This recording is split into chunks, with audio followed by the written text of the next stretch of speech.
Hilang kaitu ikan buang baru tak jadi buah kata di menyokit itu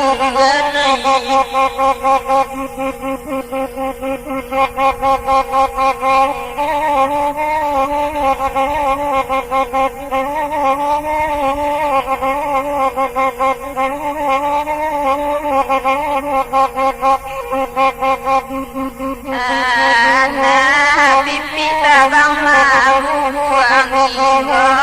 dirang yang ayo di mana kipinya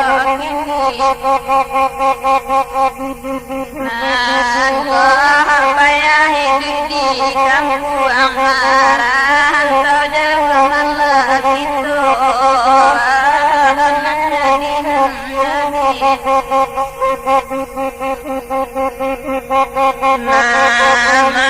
Allah peneka gunung hari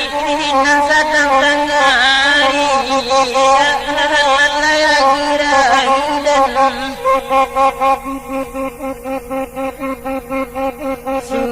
susah mana ini kampung utang tak dapat minta janji di menyokin itu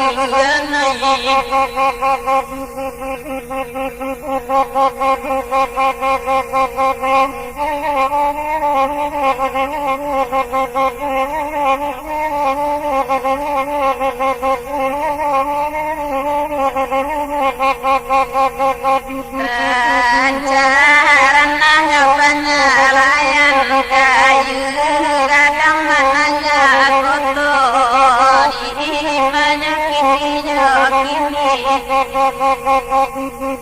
nan kau susah kali pengaruh kok kita baru tahu menjadi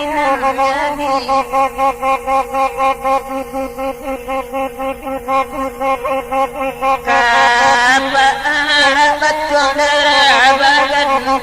jalan orang penyiayo di menyokin itu ganai kama untung dan banagan indah kontan sudah di menyokin itu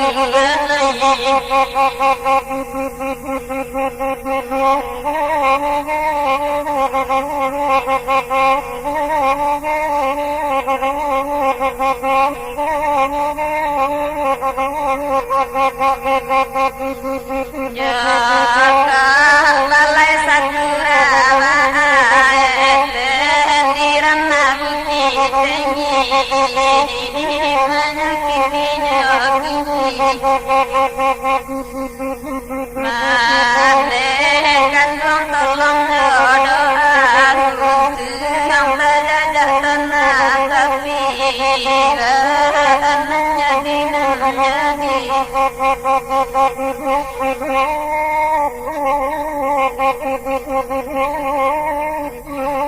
menjadi